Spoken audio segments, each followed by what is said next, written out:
Hi, I'm Guy Lawrence, and you are listening to the Guy Lawrence podcast. If you're enjoying this content and you want to find out more and join me and come further down the rabbit hole, make sure you head back to guylawrence.com.au.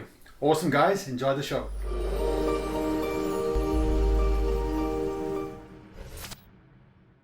Amit, welcome to the podcast.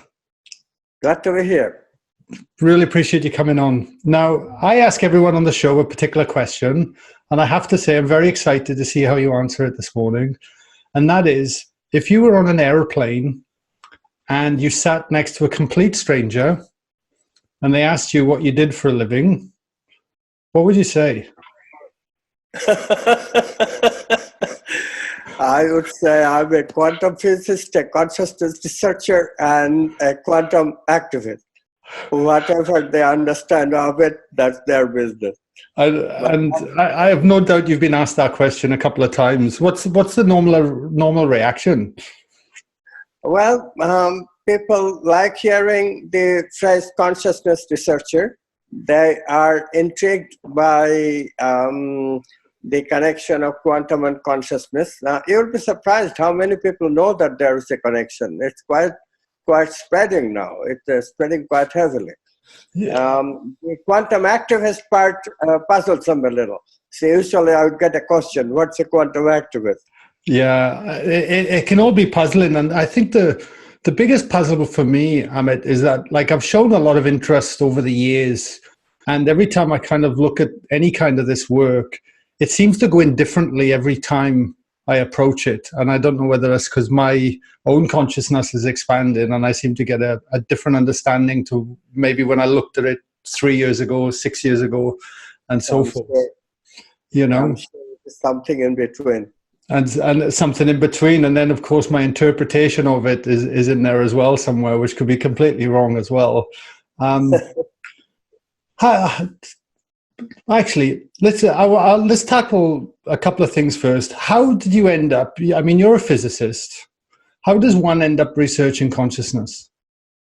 Well, the suggestion that consciousness comes in quantum physics is very old.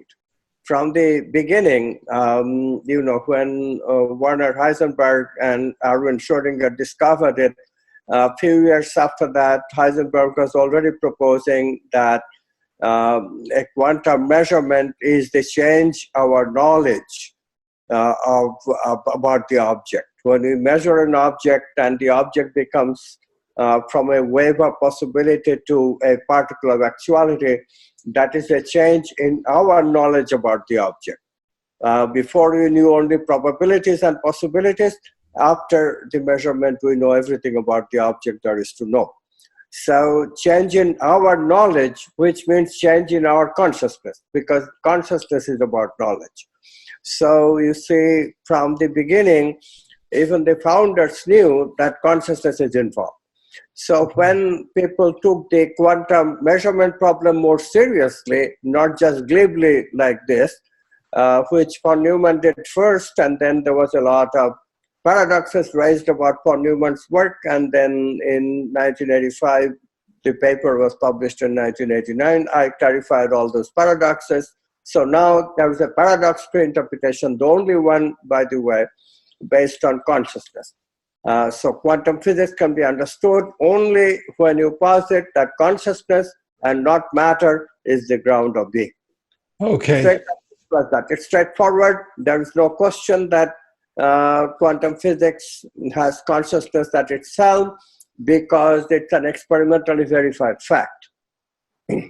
Okay. So let me ask you this then, and I know a lot of people will be thinking the same thing, is if I was 12 years old right now and I asked you what quantum physics was, how would you explain that to a 12-year-old? Well, if you knew nothing about quantum physics, then I would have to go to the beginning of how people conceive of objects. People usually conceive them as particles, as for something that they can predict and control and all that. Quantum physics threw a monkey wrench in that conceptualization. It flatly declared that no objects are actually waves. And then there was some paradoxes raised about it. How can objects be waves and particles at the same time? until it was realized, no, there are waves in the domain of potentiality outside of space and time, in which communication is instantaneous. And that communication is instantaneous means that that domain is unity, domain of unity, where everything is instantly interconnected. Got it. And that is what consciousness is. Consciousness is the vehicle through which we are all potentially interconnected instantly. So is that saying that we are connected beyond our space? Because we define reality through space and time, isn't it? And three dimensions. That's a conventional definition of reality. Yes. But beyond that, there is a unconventional reality that psychologists call unconscious. In that unconscious, we are all potentially connected, not necessarily connected. Necessary connection requires an interaction between us, but we are potentially connected. We can easily connect with each other by just interacting in that domain. Once we interact and we are connected, then we are one. So that oneness in that domain is our consciousness. Wow. And then we can get... place in which we are one. Let's put it that way. And we can get beyond ourselves and connect into that consciousness. We can go beyond ourselves and connect into that. Exactly right. Got it. Got it. Okay. And how would you define consciousness? So consciousness is the ground of all being. It has to be defined as something that is absolute. So it will never completely define it. But within that we can say this. We can say that it exists. Everything that exists is within consciousness. We can say that consciousness in our experience splits itself into a subject and an object. And we can say that consciousness is unbound and infinite. And when we get into that infinite consciousness, we become happy. This much we can say. So what is the sign of you and I being more conscious than usual? The sign is happiness. Sign is an expansion of consciousness. Like I see you, you are my friend, I smile. That smile signifies that my consciousness is expanded because I'm seeing you, my friend. Okay. And boy, why then, I guess, with quantum physics, is this something we should all know about? Like, how would it help? So an individual might be hearing this for the first time and they're going, whoa, starting to get their head around it, like I was when I heard it for the first time. So why should people know about it? And what do you think it would affect on their lives personally if they start to have a deeper understanding? Know about it, first of all, they come from consciousness, from that unity. They all have potentiality of being greater than they think they are. Usually people live in a very contracted consciousness, especially today in America and the whole world, actually. People are very polarized between their political views, between their social views. There is racism, sexism, all these things that divide people. In that division, the consciousness that people experience is extremely constricted, me-centered. We need expansion. How do we get to expand? So quantum physics gives you the recipe of expansion when we realize that we are more than matter, which means that we have not only consciousness, but subtle experiences like mind, like feeling. And if we feel with each other, mind is logical, and therefore mind does not expand so very easily. You and I can expand through mind, but you have to work harder. But if you relate with feeling, like men and women can relate with feeling much more easily than men with men. Yes. Men are a bit head-centered. They think more and feel less. But if you relate with a woman, you will see that the woman can easily relate with you. Why is that? And that is because they are more into feeling. And feelings can expand us very easily. So that expansion is the sign that we are more than just our material brain, just our material body. We are consciousness, we are also mind, we are also a feeling body, we even have an intuitive body to speak of. Yes. So, in other words, if we start to tap into our feelings more, we will slowly expand our consciousness. I think that is the general idea. Yes. we should listen to our women folk and what they say. They say that open your heart, and opening the heart is the crucial point. Men has to more recognize that heart is where the home is, and the brain is where separateness is. Brain is good for certain things. Certainly, brain is very good for thinking logically. So that is also important. We have, our jobs are very complex today, and the world is very complex. To handle complex world, we do need the brain. But to relate to other human beings and to feel good, there is no substitute for feeling. And this is what people have to understand. And there is no substitute for feeling, because feelings expand our consciousness. We need that expansion to be happy. Happiness is expansion. So would it be fair to say then it's about tapping back into love and that feeling of love? Yeah. It is very fair to say that love is the key. Love is the key feeling, because there are other feelings too. Feelings can be negative. I mean, there are, of course, lots of people have these negative emotions. Envy, jealousy, superiority, inferiority, all these complexes, they all are negative. So how do we get out of this negative? So positive feeling, love, goodness, beauty, fairness, these are the ways to feel good. Yeah. When have you been fair to somebody and feel bad? It always feels good to be fair. It always feels good to be good. It always feels good to love. Yeah, totally. We can, it's interesting, Amit, we can spend, and I'm certainly been guilty of this over the years, sort of caught up in my own victimization of how I think I am and who I am and how I behave. And it generates a lot of feelings and emotions of negativity. And it's almost like I kind of got used to and just assumed that's it. How would you, if somebody was listening to this who's in that space, what would you recommend to someone to say, how do we get from those feelings into that greater feeling of expansion and that heart place? Because it's hard to hear when we're in that place. When people start talking about what expansion, everything is loved and unity and we're all connected, it's like, poor, because we feel so separate from it. But when we're there, it's phenomenal. Yes, it is, but it can be developed.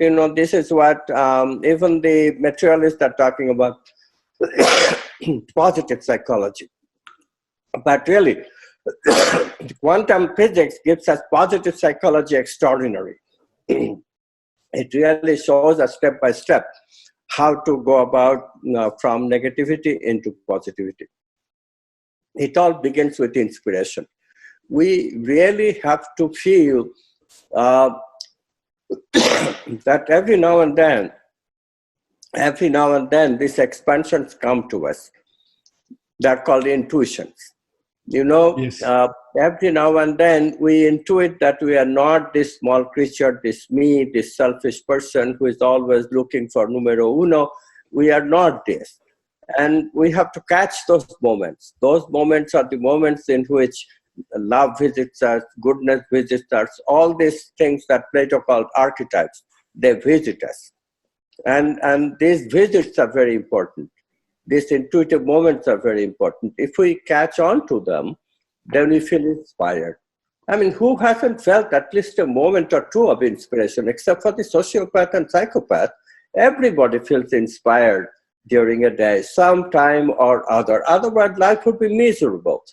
And when we catch on to these moments of inspiration, and then ask ourselves, intend that, can I have these moments of inspiration even more? And as soon as you have that, these archetypes are attracted to us. This is called the attractor principle. The archetypes are really attracted to us. So as we invite them to our intention, that I intend to be happy, I intend to love, I intend to be good, I intend to be fair to my neighbors, I intend to enjoy beauty, I intend to be whole instead of being so separate between people and between my own mind and feeling and between my job and my how I think and how I earn my livelihood, and between that and how I live. all these divisions make us contracted. So if we intend that, no, I will achieve wholeness, I will get rid of all this dichotomy. And that intention is the beginning of the journey. It's not so hard. After the intention, you have to go through the creative process. Quantum physics has a beautiful recipe for creative process. I call it do-be-do-be-do. It's not all do that we once thought. But even the empirical researchers have discovered that if the do is interspersed with be, that is doing nothing. You focus on the problem, but then you do nothing. That combination, do and be, allows you to not only be processing in your conscious mind, but also process in your unconscious mind. Because when we are relaxed, where are we? We are in the unconscious. We are not sleeping, but still in the waking state, we are in the unconscious. We are unconscious. Why? Because in between thought, there is nothing in our mind.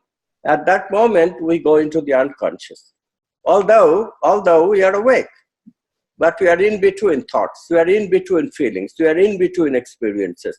And in those visits to the unconscious, that's when the important creative process can happen, the quantum creative process, where possibilities expand and expand and expand, and we can choose from a much bigger pool of possibilities. And that bigger pool may very well have happiness instead of suffering, instead of this contraction, we have expansion.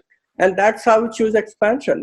Once you get the hang of it, there's hardly any reason, unless you are really, really suffering from an injury or something, when there is something impending which makes you suffer, which brings your attention back to that injury, and you cannot help it. Unless those kinds of situations arise, any other kind of situation can be dealt with simply by relaxing and letting go and letting be. Because when we are in that be state, relaxed state, consciousness expands automatically and we become happy. Okay. It's quite simple. It is, and I'm wrapping my head around that and interpreting it in my own way. So what you're saying is that we have these intuitive moments, but we need to honor them and be inspired by it. And it's the intention that we put in behind anything is almost like the fuel, the drive to start to bring that creation into life, into manifestation, I'm thinking. And just let me if I'm way off track, but then if we got our reality here, and then we've got the field of pure potentiality where wave becomes matter in time through creation, and it's our intention and the way we're being and feeling is influencing that probability. So yeah, that's how you're accessing the potentiality. Right. But we don't force the outcome. We do the work, but then we have to be as well. So there's this fine balance of just being happy, being in the moment, enjoying life, loving life, but then that creation point too of doing the work. So we kind of meet it halfway, and then eventually that will come into our consciousness, into our being. Well put. It's a combination of do and be. Do because we have to solve our problems, and be because the problems cannot be solved at the conscious level. Be takes us to the unconscious level where problems can be solved because there is much more potentiality in the unconscious level. Yeah, beautiful. I absolutely love it. It's been going into my subconscious somewhere over the years, Amit, for me to be able to get the hang of that. It was interesting, actually. I'll mention this, going slightly off topic. I had Dr. Jeffrey Fanning on here a couple of months ago, and he spoke about his health crisis he had in 2015, I think it was. And then he said he spoke to you, and you said exactly that. You've been do, and you need to do. And it sat with me ever since. I think it's the most wonderful saying ever. It really makes a lot of sense. It's a way of life. Once you make this the way of life, happiness will never quit you. There was a Sufi poet named, it's either Rumi or Hafiz, who said, why are you looking for happiness? It's looking for you. It's just around the corner. It's really true. Why are we looking for happiness anywhere? It's just slightly ahead of us, around the corner. All we have to do is to relax. That's it. and we get to become happy. Yeah, and it takes a lot of trust, doesn't it, to be able to relax into that, because we're so used to controlling everything. That relaxing is the key. For the modern mind, it's so hard because we think that doing is the key to everything. You just do and make money and you buy, you have to do to get happy. It's all the wrong from the beginning. Make constricts your consciousness. And yes, that can get happiness of a kind. There is happiness in eating good food or having good sex. And that kind of happiness is due. It is predictable and it is molecular. It's like happiness from a drug. You take the drug and you get happy. It's predictable. It's okay. It's a brain reaction to the drug. Brain has this opiate receptors, and the opiate molecules feed them. As soon as they're fed, that molecular happiness can be experienced. And of course, that's a do thing. But that of course has its unfortunate problems. It becomes habit forming. Brain loses the capacity of making its own opiate molecules. So we don't get the happiness anymore without the help of those drugs or without the help of those props that makes you addicted. Even shopaholic is an addiction, just like alcoholism is an addiction or cocaine is an addiction. So this addiction circuits of the brain eventually gets worse and worse and will kill you, will just ruin your life. So the option is just much, much better, because if you just do to some extent, just to get your problem solved, enough to keep focus, and then learn to relax, problems will be solved anyway, because do is a creative process that also solves problems. And in the meantime, you enjoy the relaxation, you become happier. And this is just a better way of living, no question about it. It's incredible. I love it, Amit. I absolutely love it. Yeah, thank you. It's so true. I just reflect on my own life so far, and I was always looking for the doing to be happy. And I just couldn't understand why I was never really fulfilled or happy. And then when I started being and looking at that, then this happiness came from within. And then, and then I felt more expanded, more happy, and worked on being a better expression of love and a better expression of compassion. And it just sort of flows. And then it's like this river that was flowing one way in the negative, and then it flowed into the positive, into the love and the light almost. And from that, you just keep waking up every day thinking, my God, this is amazing. And yet we'd live for so many years without it. And it's quite incredible. We get caught up in that other me-centered way of grabbing onto everything, thinking that happiness or love is something that you can buy or grab on. No, it's not like that, no?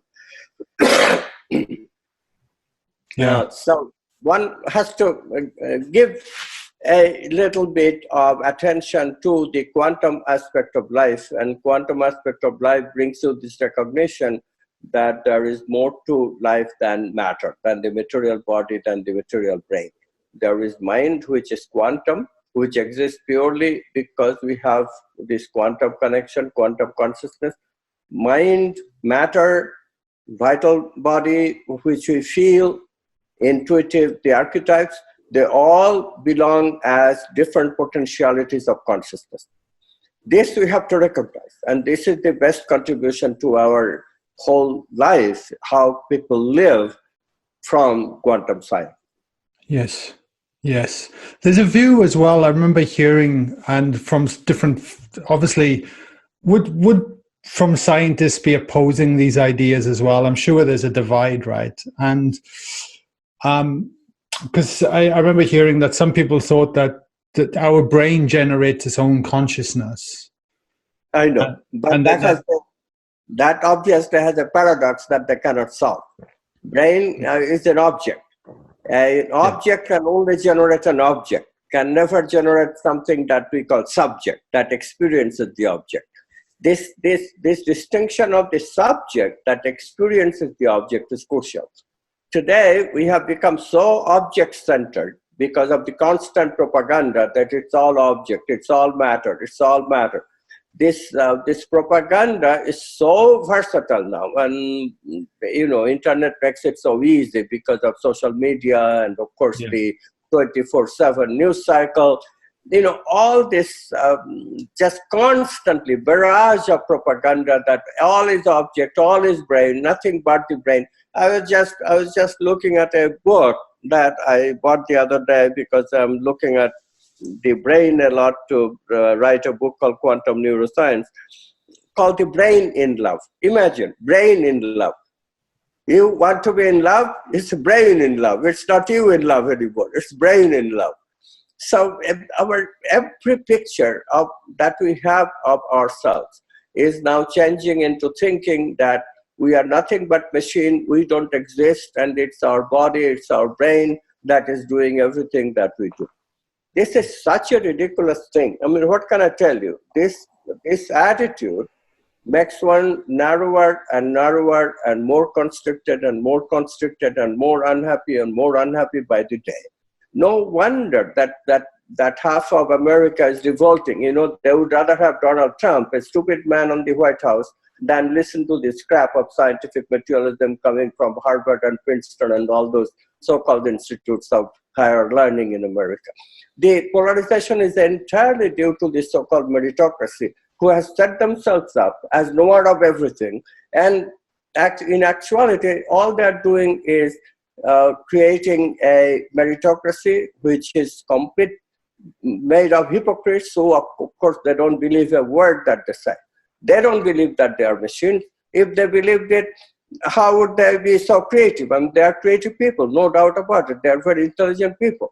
So they don't believe what they say, but they say that we are machines in order to keep other people from enjoying life in the proper way. Instead, a machine can be made to do anything. A machine is easy to control. And so they want to control the lower echelon.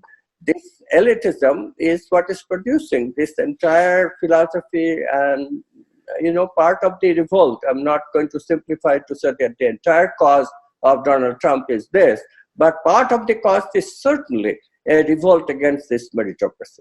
Yeah. People are better off not taking higher education than taking higher education, because higher education makes you believe into this materialism. Nothing but matter, nothing but... But I think as well, there's definitely a hunger and a thirst for this information, without a doubt now, because I think there's a part of us, in all of us, that's kind of waking up. I think the young people are tired of this kind of intellectual autocracy. I mean, this is a new kind of aristocracy, intellectual aristocracy. And young people are tired of it. I mean, they're not getting any meaning out of it, out of their lives. They need meaning. Everybody needs meaning to live. Otherwise, life becomes meaningless. So we saw, in the last election cycle, young people really are the one who defeated the Democratic Party. They kept away. They kept away because Bernie Sanders was not their candidate, and that was what they want. They wanted somebody who brings meaning in their life back again, not the old tired voice of the same Eastern Seaboard intellectual voice of scientific materialism that Hillary represents. Yeah. As I said, they would rather have a stupid man like Trump than have this repetition of this meritocratic travesty. Yeah. It's interesting. I'm glad I'm over here in Australia, up in my little... by the ocean up in northern New South Wales, Amit, I can tell you. You mentioned the word meaning. Do you think we all have a purpose in life? Yes, I think that purpose is definitely there. Purpose is serving this archetype. And, once you realize that our fundamental being is unity consciousness, then obviously our finding our way back to unity consciousness is a good purpose of life. How do we find our way back to unity consciousness? In the olden days, we did spirituality. Spirituality meant that we give up the world and we embrace the unity consciousness. Today, we have discovered something else, which is equally valid, but is not as drastic as giving up the world. But today, we have discovered that in creativity, there is an experience called flow experience, where we can stay in our ego, but we can flow with the quantum self, with the unity consciousness as well, during the creative process. So all you have to do is not renunciate the world, but embrace creativity instead. And creativity doing what? Creativity engaging with these archetypes. That's the purpose of life. And then, if we start to find that, so say we succeed that, and you feel it's almost like you say, it's almost traveling back to source, to unity, to realize who we are. Then if you find that and you experience that, does then an individual purpose come from that? Or? Well, that is one way. That's the old-fashioned way. In the old-fashioned way, the vision was that if we look for who am I really, then I would discover eventually that I am not this constricted consciousness that we call the ego. We are the unity consciousness, and the doorway to that is what I call quantum self. In quantum science, we have that concept, quantum self, which is the doorway to the unity consciousness. So that was the old-fashioned way. But in creativity, we found another way where we can play with the unity, but don't have to go through the doorway. So without going to the doorway, you can stay at the doorway and play with the unity consciousness as long as you wish to be in the creative process. I'm not suggesting that we spend the whole day being creative, which is virtually impossible. But sometimes I come close. I sometimes get into such a flow that I write the whole day and don't miss anything else. I mean, somehow I find time to eat or skip a meal. It doesn't matter to me because I'm in that joy of flow. I mean, once you have that, really nothing else matters. I mean, no wonder that people renunciated with the world and get into that. Because even in flow, you can have a flavor of that nothing else matters. I mean, the joy is so strong, that joy is so engulfing. I mean, it just, no boundary exists anymore. Life becomes just totally satisfactory. And then imagine that, total satisfaction. You have nothing more that you could want. And so from that state, of course, in flow, the only thing is that it does not last. Whereas in self-realization, you achieve a lasting state of that liberation. This is why they call it liberation. It's lasting. You don't never have to go through separateness again. Whereas if you stay in flow, you do have to come back to separateness and live your regular life as well. So there is a shortcoming, but the shortcoming is negligible because here the advantage is that you keep your ego. The ego is not there anymore. So although there is happiness, but there is nobody to enjoy the happiness. The enjoyer is gone. Here you have happiness, and although the enjoyer is not particularly self-conscious during the process of flow, but later, when I'm in my ordinary consciousness, imagine my happiness in thinking, oh, I was in flow for so long, and that just feels so happy. So I prefer this state. I mean, I never had that other one, so cannot really compare, but I can theoretically envision the other state. And I would rather be unhappy some of the time in order to enjoy my happiness, even though it's only a memory when I get to enjoy it. Yeah, fantastic. One other thing that sprung to mind when you were saying all that is, and that's taking it back to if we are in these negative states, and that's not, that's our day, that's our reality, and that connection, that love, that feeling, that being, we never seem to find, but yet we end up in the trap thinking if I could only get passionate about something, or if I could find my purpose, or once I have this, then I will be happy. which is then, of course, creating a disconnect and meaning that we're not whole or worthy now. And that's the constant doing that we strive for without the being.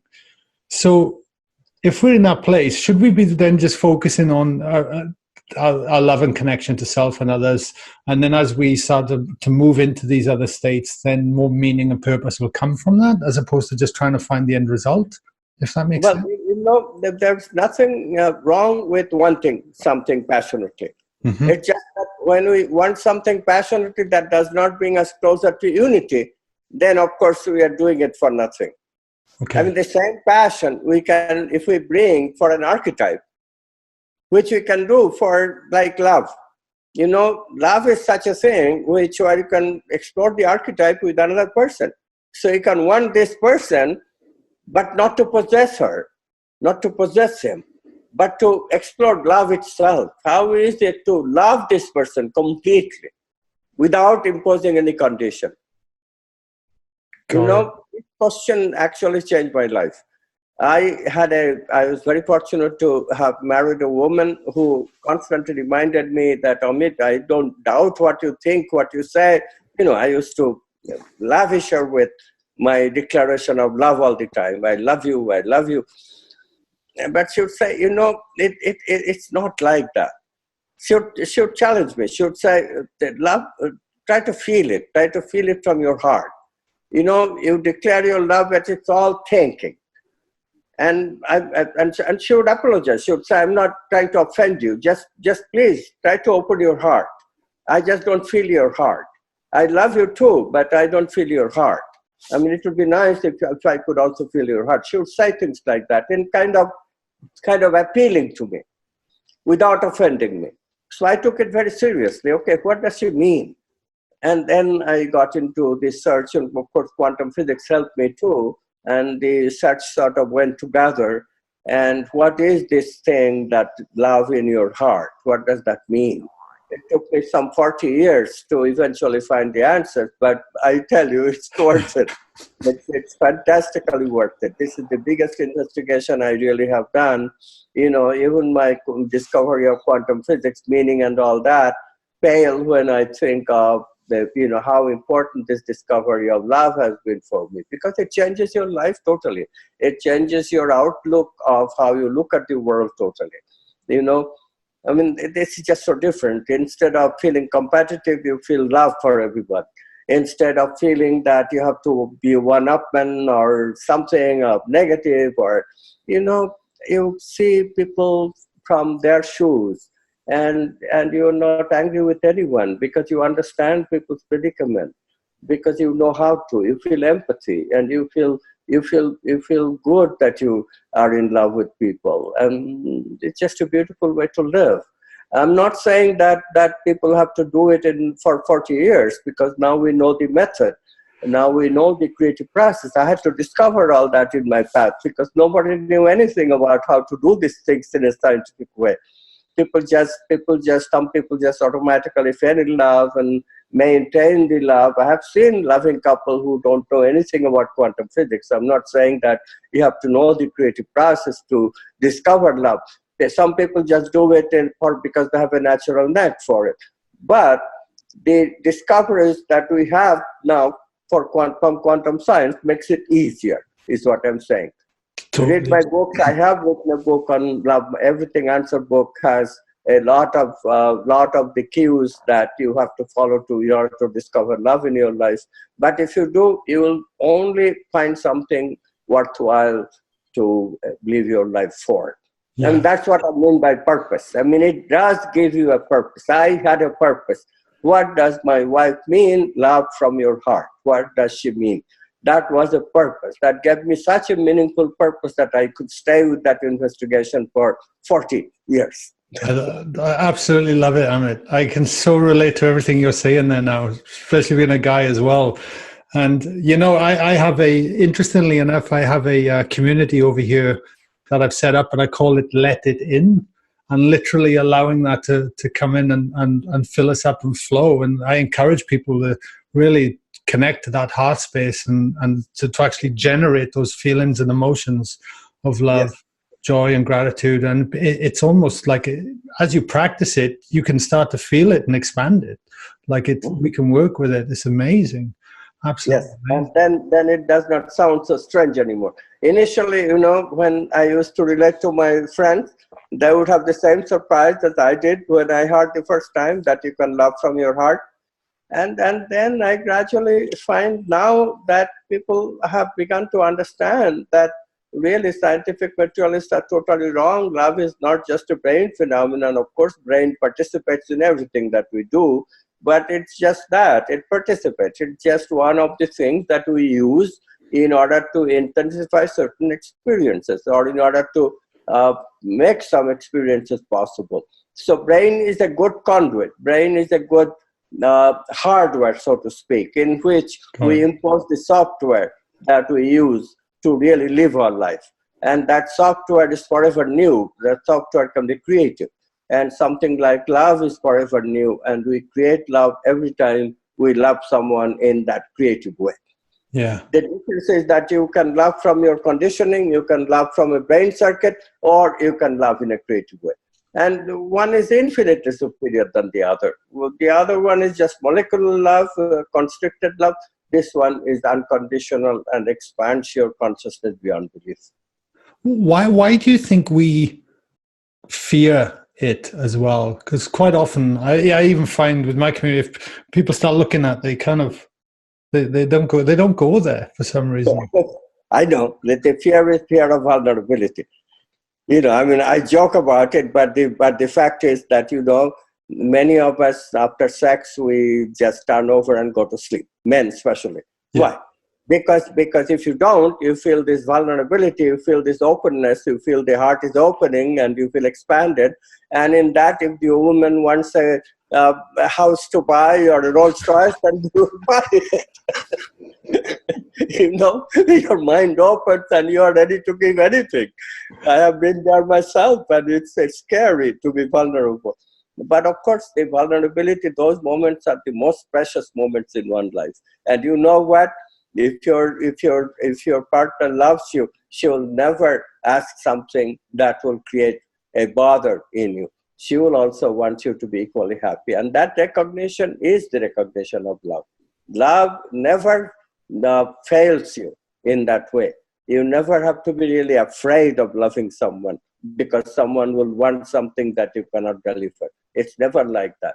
If somebody is like that, that is not love they're looking for. Brilliant. Brilliant.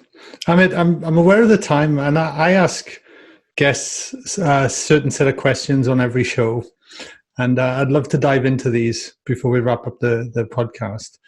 And one question I've asked is, what's one of your low points in your life you've had, but later in life turned to be a blessing? Well, the low point was really reached when I had the experience of my first opening. I was at a conference giving an invited talk on my specialty, nuclear physics, but I was not happy. You know, I was so full of jealousy. Other people were giving better talks, they're getting more attention, they're getting better questions, more reception, and nobody's paying any attention to me. This kind of jealousy the whole day. So it just as bad as can be. I do not remember an unhappier day in my entire life. So 1 o'clock in the morning, I am disgusted because all of my antacids are gone, a raging heartburn. I don't know what to do, whether to go home or leave the party. And so I just go outside, and outside was Monterey Bay. This is in California, so that's quite wonderful. And the ocean air hits me, and I have this thought. The thought was, why do I live this way? So that thought and the assurance that came with it that I don't have to live this way. There is a more integrated way of living. That assurance that came with that, of course, opened the door to all this that happened to me after that 1973 date in which I spent the whole day in unhappiness. So for me, it's very easy to answer that question. Yeah, beautiful. Thank you for sharing. What does your morning routine look like? Well, it varies. I mean, I'm 82, so there is some old age problem 82. that we Wow. have to deal with. Sometimes sleep does not come in its usual time. I Yeah. try to sleep early, but for some reason, if the mind is agitated, sleep doesn't come, and then I sleep late, and the whole morning routine will be disrupted. But it doesn't bother me. You know, it's just a day, and it settles down eventually. Yeah. Wow. You're fantastic for 82. I didn't realize, Amit. That's amazing. If you could have dinner with anyone tonight from any time frame, Excuse me, say it again. if you could have dinner with anyone tonight from any time frame and anywhere in the world, who would it be and why? If I could communicate with anyone, Anyone from any time frame, if you could have dinner with them tonight. this is a hard question to answer. I have quite a few people, my colleagues and friends. If I could have dinner with them just for the asking, that would be wonderful. Yes, Yeah. yes. Friends and fans and people I love. That's how I would like to spend time. Yeah. If I could do at once what I want. Beautiful. Beautiful. And last thing, is there anything you'd like to add to the show for our listeners to ponder on before we wrap it up? I would like to add this one thing, which is the greatest news that I'm creating these days, which is that, I talk about this quantum activism movement to integrate our life, living, thinking, and how we make our livelihood. I now have established, along with my friends, an institution in India called Quantum Activism Vishalayam. The website is quantumactivism.org.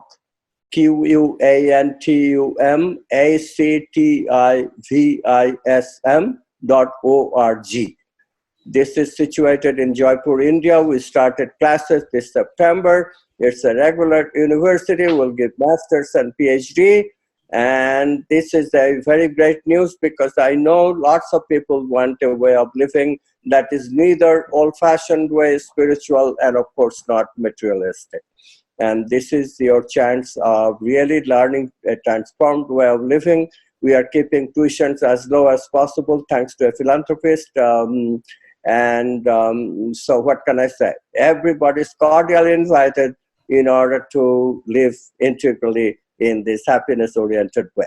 Goodbye, unhappiness. Hello, happiness. This is our motto. Love it. That sounds amazing. That sounds amazing. Well, I'll be sure to link to everything in the show notes when the podcast goes live, Amit. And thank you, guys.